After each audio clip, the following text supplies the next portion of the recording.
Bienvenue dans Papa GPA, le podcast qui raconte un parcours de gestation pour autrui queer et dans une démarche éthique. Épisode 18, Consentir. Petite note avant de commencer, cet épisode parle en partie de pratiques sexuelles, d'agressions et de crimes, et n'est donc pas destiné à un jeune public. Aube, ça vaut pour toi aussi, tu écouteras cette partie quand tu seras grande.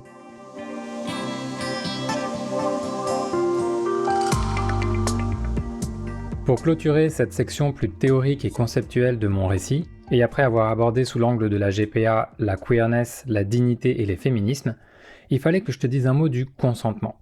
En effet, c'est, et pour de très bonnes raisons, la pierre angulaire éthique sur laquelle repose la voûte philosophique, sociologique, juridique et politique de la plupart des discours sur la GPA, que ce soit dans une perspective de prohibition ou d'encadrement. Quand on s'est lancé dans le parcours de GPA, qui a abouti à la petite merveille que tu es, j'étais totalement ignare sur le sujet. À part le fait que le consentement était fondamental, je n'avais pas vraiment pris la peine d'en interroger les définitions, et je ne m'étais même pas surpris qu'il puisse y en avoir plusieurs. En gros, je me satisfaisais de savoir que l'agence, donc le partenaire qui s'occupe de trouver une femme porteuse et qui l'accompagne pendant la grossesse, suivait un protocole éthique très encadré, comme je l'ai expliqué dans l'épisode 6. Mais moi-même, j'avais très peu réfléchi à ce que consentir pouvait impliquer ou exiger de nous, tes deux papas. Je n'avais à ce moment-là aucune idée de à quel point le consentement était une notion complexe, subtile, fragile et puissante à la fois, et surtout débattue depuis des décennies au sein des courants féministes. Car chez les féministes, le consentement est une notion fondamentale qui est encore aujourd'hui très discutée, notamment sur le volet juridique, mais plutôt dans le cadre de la sexualité ou des violences sexuelles. Pour autant, il y a bien d'autres pratiques où on pourrait l'interroger, comme le mariage par exemple, comme le suggère Geneviève Fraisse dans son essai « Du consentement ».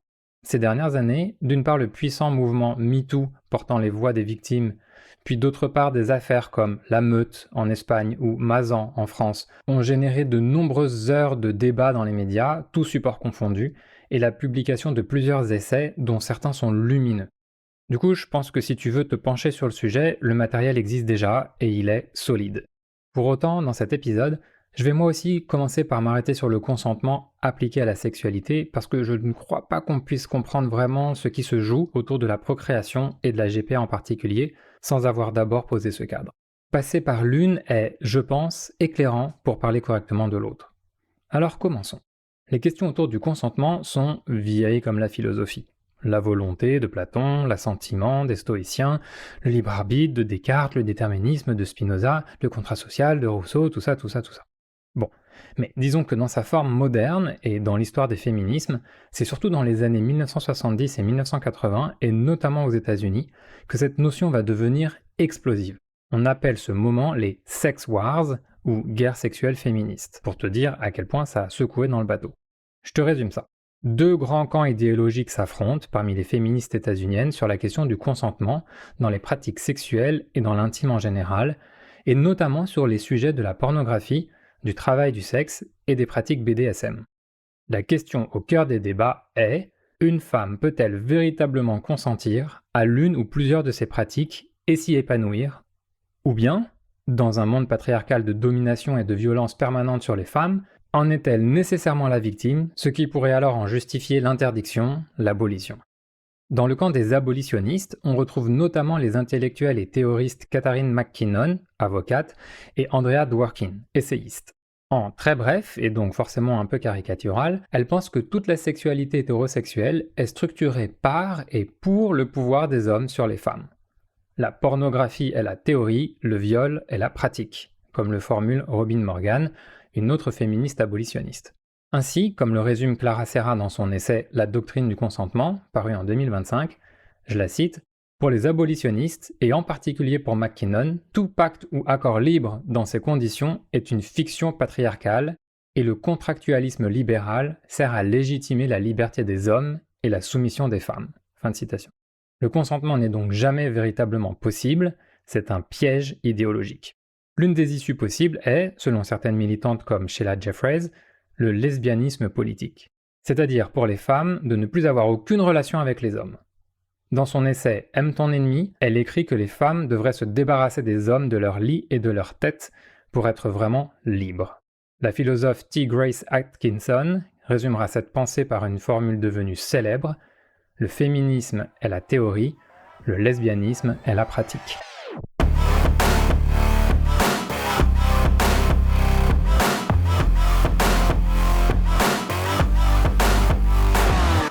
Voilà pour les abolitionnistes.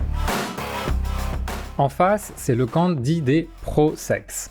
Ce terme est inventé par la journaliste Helen Willis, l'une des grandes figures de ce mouvement, avec notamment l'anthropologue Gayle Rubin et bien d'autres.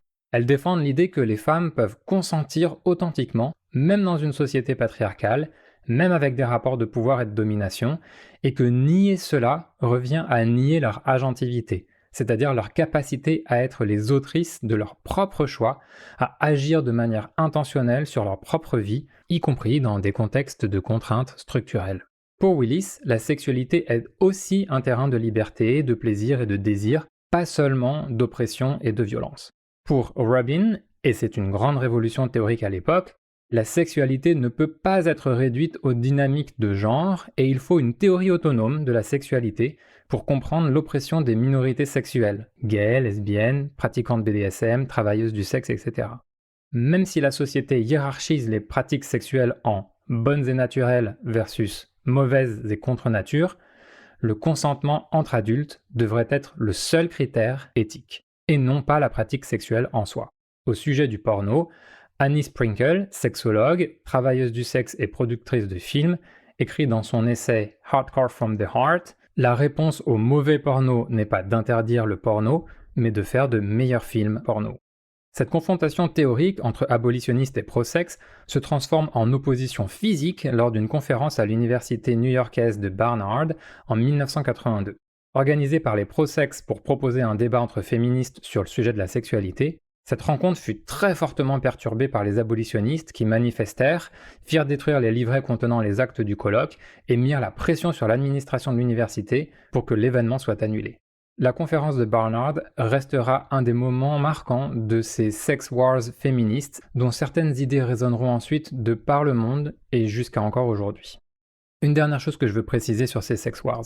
Ces débats, tels qu'ils sont le plus souvent documentés et mémorisés, ont été dominés par des voix blanches et états-uniennes, ce qui est lui-même un fait politique, pas un simple accident démographique. Des voix non blanches étaient présentes, comme par exemple celles de Audre Lorde ou Angela Davis, mais elles étaient marginalisées dans la narration rétrospective. À peu près au même moment, des groupes de féministes noirs, comme le Combahee River Collective, sont concentrés sur des questions que les sex wars ne formulaient pas. L'imbrication simultanée des oppressions, le refus de hiérarchiser les luttes, la critique des féminismes blancs. C'est d'ailleurs ce qui inspirera quelques années plus tard, en 1989, Kimberly Crenshaw, quand elle fera connaître la notion d'intersectionnalité.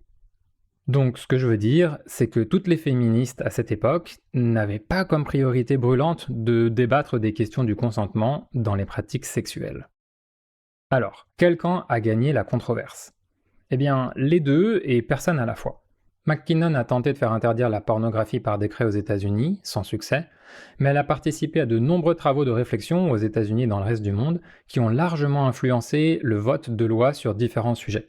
C'est par exemple elle qui élabore en grande partie le modèle d'encadrement du travail du sexe dit nordique ou restrictif, dans lequel sont criminalisés les trafiquants, évidemment, mais aussi les clients. Ce cadre a été mis en place en France, aussi bien par des gouvernements de droite que de gauche, avec un succès très mitigé, voire avec échec d'après les associations de personnes concernées.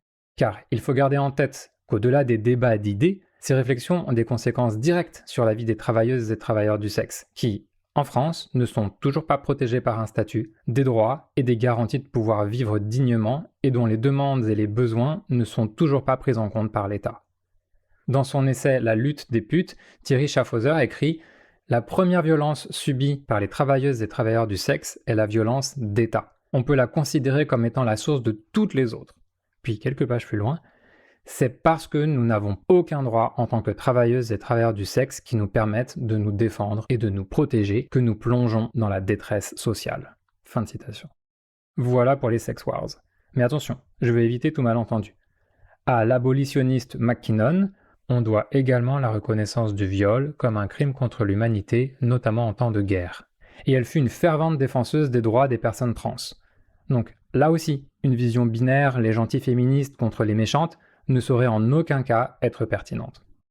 Depuis, d'autres travailleuses et travailleurs du sexe ont pris la parole et écrit sur leur vécu, comme par exemple Juno Mack et Molly Smith, avec leur essai intitulé Coup de pute, paru en 2018.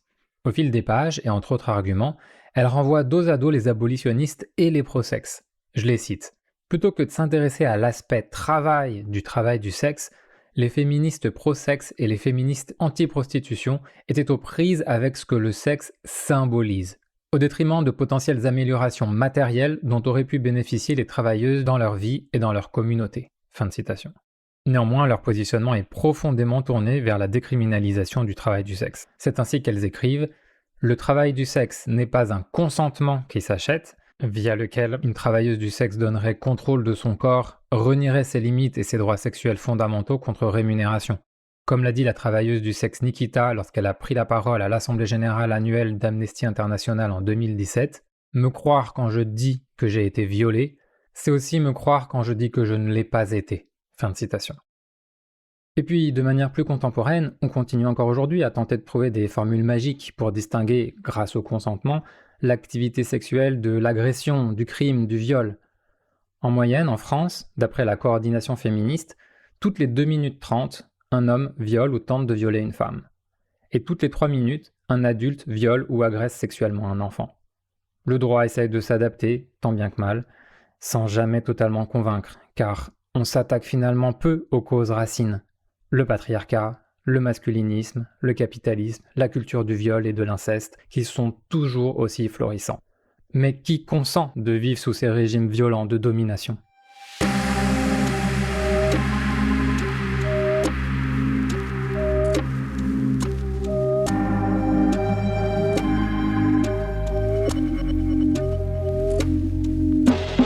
Clara Serra, toujours dans son essai La doctrine du consentement, écrit que, je la cite, « Le principal objectif de la réglementation de la sexualité dans une société patriarcale a toujours été de soumettre les femmes à une discipline sexuelle. » Fin de citation. Quand j'ai lu cette phrase, je me suis demandé dans quelle mesure on pourrait aussi parler de soumettre les femmes à une discipline procréatrice. Et en particulier, car c'est le sujet qui m'intéresse ici, dans le cadre de la gestation pour autrui. Dans les années 70, au début des sex wars, quand on débat du consentement, on ne parle pas de la gestation pour autrui, car la pratique se développe plutôt dans les années 80.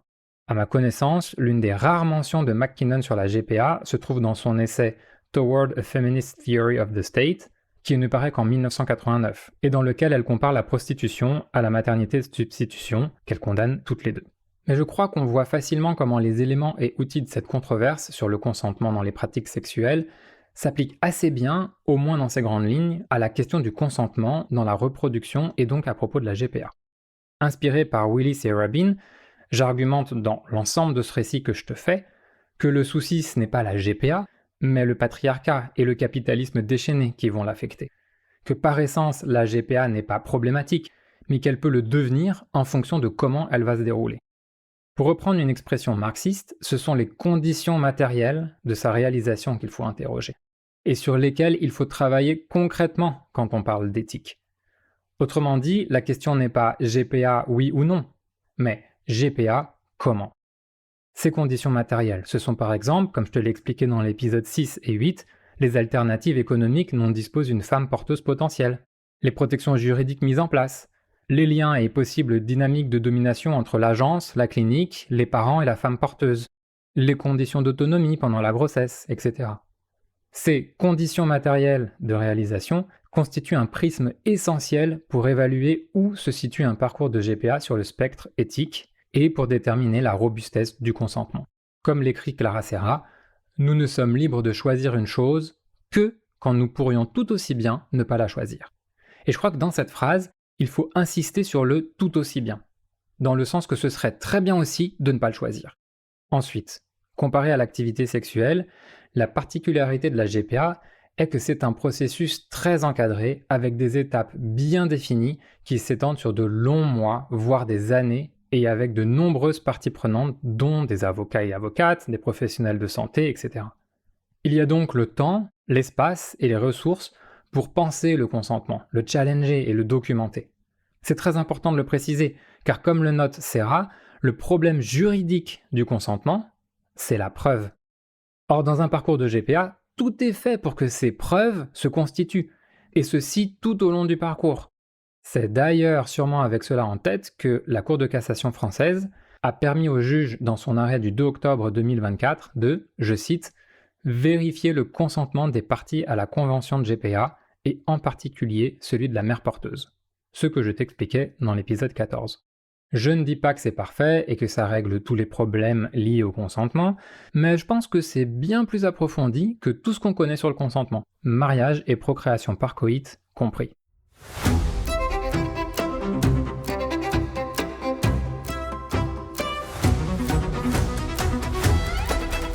À propos de juridique, le consentement est défini en France depuis le 6 novembre 2025 dans l'article 222-22 du Code pénal comme devant être notamment libre et éclairé, spécifique, préalable et révocable. Et il me semble que dans le cadre de la GPA, cela correspond parfaitement à cette définition. Il est libre, dans le sens où dans un cadre éthique, il aura été vérifié par plusieurs entités indépendantes que la femme candidate n'est pas sous une emprise financière, relationnelle ou psychologique. Il est éclairé car des professionnels, notamment de santé, doivent fournir à la femme porteuse tous les éléments éducatifs et informationnels nécessaires avant qu'elle ne s'engage. Il est spécifique puisque le contrat se fait pour un parcours en particulier et elle ne s'engage jamais sur d'autres futurs. Il est préalable car les démarches éducationnelles et contractuelles se font avant la stimulation hormonale et la préparation ovarienne.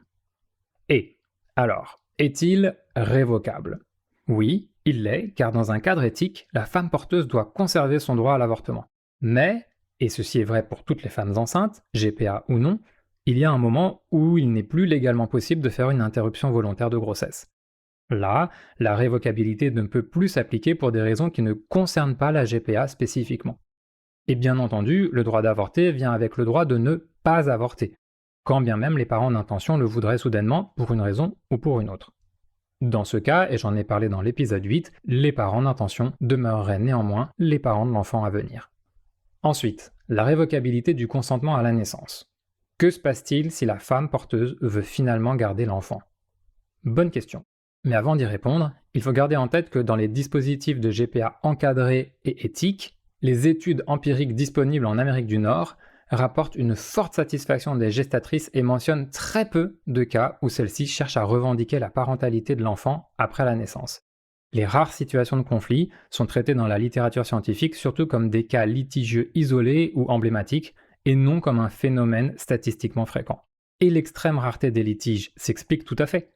Il ne faut jamais oublier que les femmes porteuses ne se considèrent pas comme les mères de l'enfant qu'elles portent. Et elles ne veulent pas le devenir. Ceci a été confirmé par plusieurs études, comme par exemple dans les travaux britanniques de Susan Golombok, professeure et directrice du Centre de recherche sur la famille à Cambridge, ou dans la synthèse des psychologues états-uniennes Janice Ciccarelli et Linda Beckman, portant sur 27 études publiées entre 1983 et 2003. Et plus récemment, c'est une étude de l'anthropologue français Jérôme Courduriez dans le contexte nord-américain, publiée en 2016, qui confirme ces résultats. Et de manière plus incarnée, pour partager avec toi ce que nous avons vécu à ce sujet, c'est arrivé quelquefois que le mari de Diana, ta femme porteuse, fasse en notre présence des blagues sur le fait qu'il fallait qu'elle fasse attention à ce que cette GPA ne lui donne pas envie d'avoir ensuite encore une autre grossesse pour avoir un 4e enfant. J'avais pas l'impression que ça faisait particulièrement rire Diana, qui répondait du tac au tac quelque chose comme « Alors pas du tout mon chéri, nous avons 3 enfants et un chien, on travaille tous les deux, je n'ai pas du tout envie d'avoir encore un enfant. » Donc non seulement Diana n'a jamais considéré ou souhaité être ton parent, mais pour elle, il était clair qu'elle n'en aurait plus. Cela n'est pas une surprise, ça fait partie des conditions d'un cadre éthique exigeant, comme je te l'ai expliqué dans l'épisode 6. Voilà pour le cadre scientifique et pour le vécu, et pourquoi je suis sûr de moi quand je dis que les cas de femmes porteuses voulant garder le bébé sont d'une extrême rareté quand c'est fait de manière encadrée et avec une haute exigence éthique. Maintenant, voilà mon avis sur la question. Un enfant n'est la propriété de personne. La parentalité n'est pas un rapport de possession, mais de responsabilité et de devoir. En conséquence, la question n'est pas à qui appartient l'enfant si la femme porteuse veut garder le bébé, mais plutôt qui s'occupera de lui, qui sera son parent. Ce sont des questions difficiles, mais à date, je crois qu'il me semblerait acceptable que ce soit alors à un ou une juge de trancher au regard des conditions matérielles du parcours, de ce que les contrats avaient organisé, mais aussi dans l'intérêt supérieur de l'enfant. Soit dit en passant, on sent ici aussi les limites de notre modèle de famille nucléaire avec seulement un ou deux parents ou référents, plutôt qu'en alloparentalité, c'est-à-dire avec une communauté autour de l'enfant. Et ici, cette communauté pourrait inclure les parents et la femme porteuse qu'ils souhaiteraient. Mais un autre obstacle demeurerait, la distance géographique imposée dans les cas de parcours à l'étranger quand la GPA est illégale localement. Encore un argument pour la décriminalisation de la GPA en France. Bon, et si la femme porteuse obtenait tout ou partie du rôle parental, par exemple dans un tribunal, devrait-elle rembourser l'argent éventuellement perçu ou les frais dépensés par les parents d'intention? La question est débattue et très difficile à trancher catégoriquement. Pour moi, il faut rester cohérent avec l'idée essentielle qu'on n'achète pas un bébé. L'argent sert, selon son positionnement sur la question, soit à indemniser la femme pour son temps et ses efforts, soit à payer justement son travail reproductif. Mais ça ne peut pas être directement lié au fait d'avoir un bébé à la fin du parcours. En conséquence, un remboursement ne peut être envisagé, il me semble. D'ailleurs, dans les tristes cas d'interruption naturelle de grossesse ou plus rares de mortalité néonatale, dans un cadre éthique, aucun remboursement des sommes déjà perçues par la femme porteuse n'est imaginable. Ce que je viens de dire, j'en ai conscience, peut être difficile à entendre pour les parents d'intention, nous compris, car cela impacte considérablement les risques qu'elles prennent en s'engageant dans un parcours de GPA. Mais je ne crois pas qu'on puisse en faire l'impasse. Ceci dit, c'est vrai que la vulnérabilité des parents d'intention est un sujet qui n'intéresse pas grand monde pour le moment. Pourtant, les risques qu'elles prennent sont non négligeables. Mais attention, je le répète, les cas de femmes porteuses qui veulent garder l'enfant à la naissance sont d'une extrême rareté. Donc les personnes qui adorent gloser longuement sur ces scénarios ne sont pas sur l'essentiel, et c'est autant de temps qui n'est pas passé à se poser des questions beaucoup plus urgentes. D'ailleurs, il est intéressant de noter que pour les parents d'intention, la révocabilité du consentement n'existe pas. À partir du moment où la femme porteuse est enceinte, les parents d'intention ne peuvent plus faire marche arrière, et c'est tout à fait justifié. Voilà pour la notion de révocabilité dans le consentement appliqué à la GPA.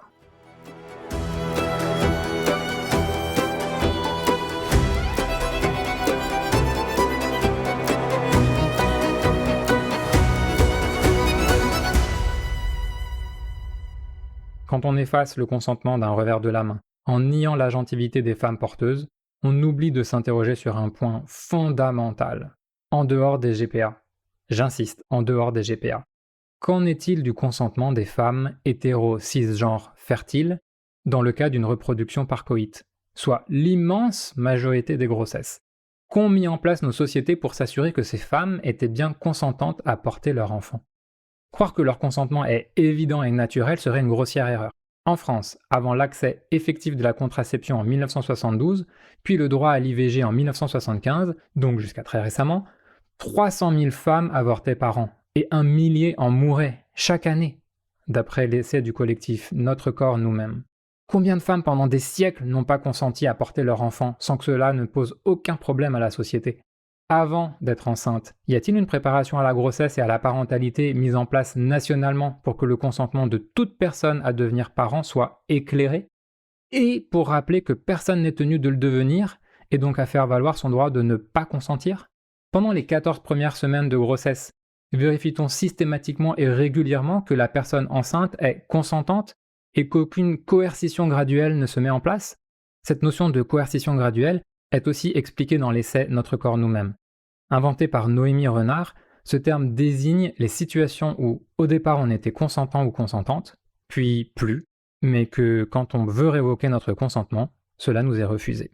Et même encore aujourd'hui, la pression sur les femmes à faire des enfants est telle que pour réaffirmer leur liberté de ne pas en avoir, cela nécessite encore des essais comme celui paru en novembre 2025 intitulé Nullipare et alors et écrit par un collectif féministe. On peut donc aisément imaginer que de nombreuses femmes ne donnent pas vraiment leur plein consentement à être enceintes, à devenir mères, et cela encore aujourd'hui.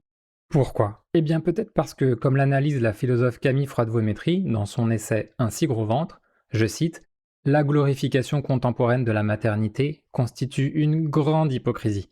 Ce sont les nouveau-nés que l'on célèbre, pas les mères. Fin de citation.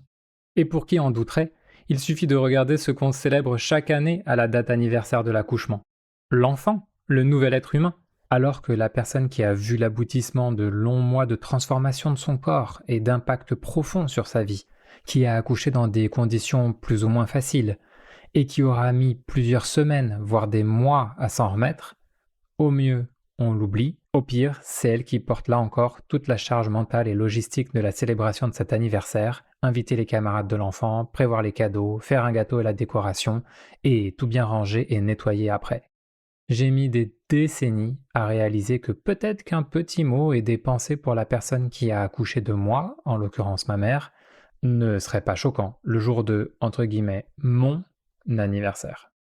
Froide-Vaumétrie ajoute dans le même essai, je la cite, le corps des femmes est et demeure le lieu d'un service sexuel et maternel dû à la société et aux hommes. Si on considère en effet que faire des enfants est ce que les femmes doivent à la société et aux hommes, cela expliquerait au moins en partie pourquoi on se pose peu la question de leur consentement à le faire. Froide-Vaumétrie milite dans ses écrits pour, je la cite, redonner aux femmes la capacité de décider et de choisir à chacune des étapes de l'enfantement. Et ça, c'est ce qu'elle appelle la bataille de l'intime. Et je crois que la GPA, tout comme l'ensemble des grossesses et tous les parcours de procréation dans leur diversité, sont concernés. Tous. Mais ce n'est généralement qu'à nous, les parents par GPA, qu'on pose des questions, voire qu'on demande des comptes.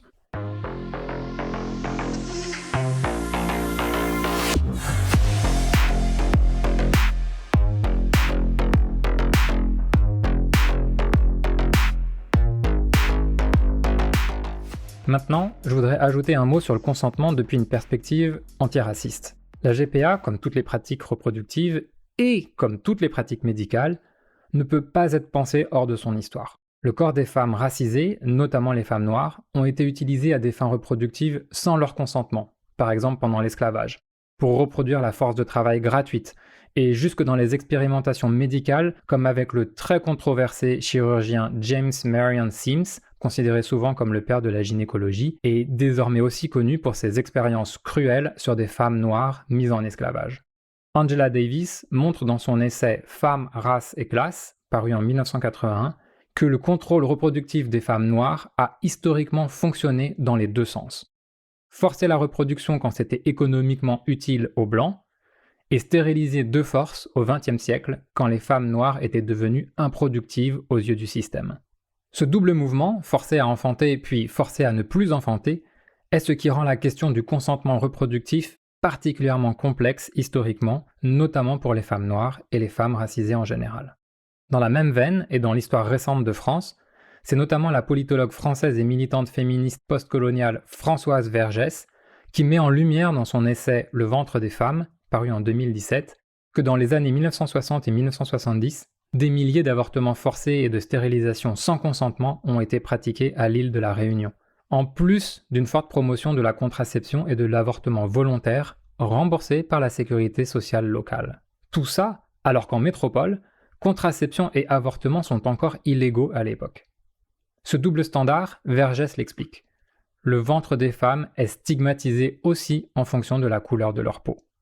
Autrement dit, les bébés blancs doivent naître quoi qu'il en coûte, les autres, on peut s'en passer.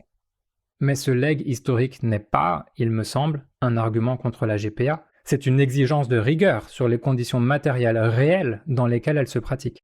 Ce que le féminisme noir du Combahee River Collective à Angela Davis nous a appris, c'est que la question n'est pas abstraite. Elle est toujours incarnée dans des corps précis situés dans des rapports de pouvoir précis.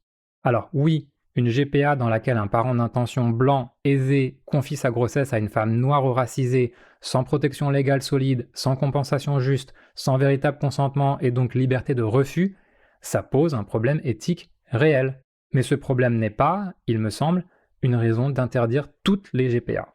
C'est une raison de réguler, d'encadrer, et sérieusement. Une dernière chose avant de clore cet épisode. En lisant l'essai de Molly Smith et Juno Mack, intitulé Coup de pute, et que j'ai cité plus tôt, j'ai découvert qu'il y avait une différence très importante entre la légalisation d'une pratique et sa décriminalisation. Jusque-là, pour moi, c'était un peu synonyme. Or, pas du tout. Le sujet de Mack et Smith n'est pas la GPA, c'est le travail du sexe, mais comme dit précédemment, il me semble qu'une partie de ces réflexions et outils peuvent aider à penser la GPA aussi, et ceci sans prétendre que ce sont les mêmes sujets.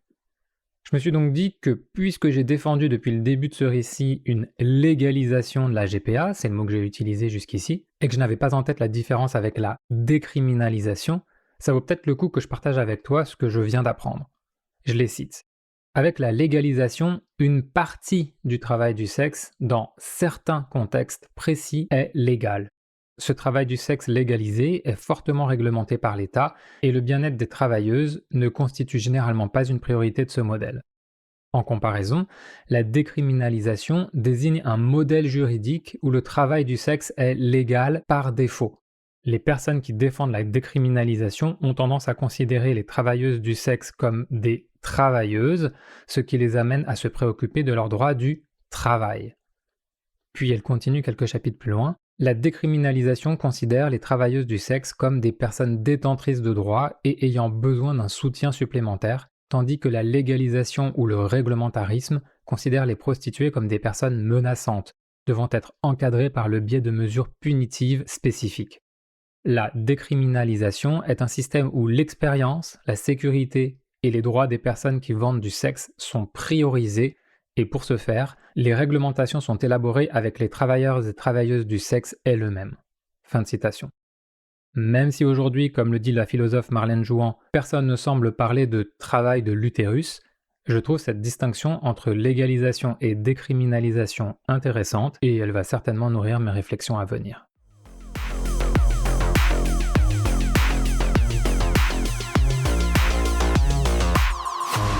Tu vois, une fois de plus, les questions que pose la GPA sont fondamentales, et bien souvent, elles concernent des sujets qui ne lui sont pas propres, mais qu'elle met en lumière. La GPA nous force à nous poser des questions de fond, souvent tenues à l'écart dans les parcours de procréation hétéro par coït. Une excellente boussole pour se faire une opinion située d'un sujet, c'est d'écouter les concernés, donc les femmes porteuses. Car je peux te faire le récit le plus argumenté, le plus documenté et le plus sincère du monde. Quand je parle de choses que je n'ai pas vécues moi-même, dans mon propre corps, comme la grossesse, l'accouchement, etc., ça ne vaudra jamais le récit direct des femmes porteuses elles-mêmes. Et là, plutôt de te sortir encore une fois les études qui montrent qu'elles sont globalement satisfaites de leur parcours quand il se passe dans un cadre éthique, quand elles sont bien accompagnées par les professionnels et les parents, qu'elles se sentent valorisées et fières dans leur accomplissement, qu'elles sont nombreuses à recommencer 2 ou 3 fois, souvent pour les mêmes parents d'intention, plutôt que de te faire encore des synthèses d'études qui existent et qui sont disponibles pour quiconque se donnerait la peine de chercher. Je me dis que t'as peut-être envie d'entendre une autre voix que la mienne, maintenant. Celle d'une personne qui racontera mieux que quiconque tout ce qu'elle a traversé depuis le début du parcours, ce qu'elle a pensé et ressenti, qui est la seule à pouvoir dire quel fut son vécu à elle. Une voix que tu as très bien connue pendant les 9 premiers mois de ton existence, pendant ta vie intra-utérine. La voix de Diana, ta femme porteuse. Pour le prochain épisode, je te propose de l'écouter, elle, te raconter son histoire et ton histoire, votre histoire, notre histoire. Adieu, adieu, mon nom.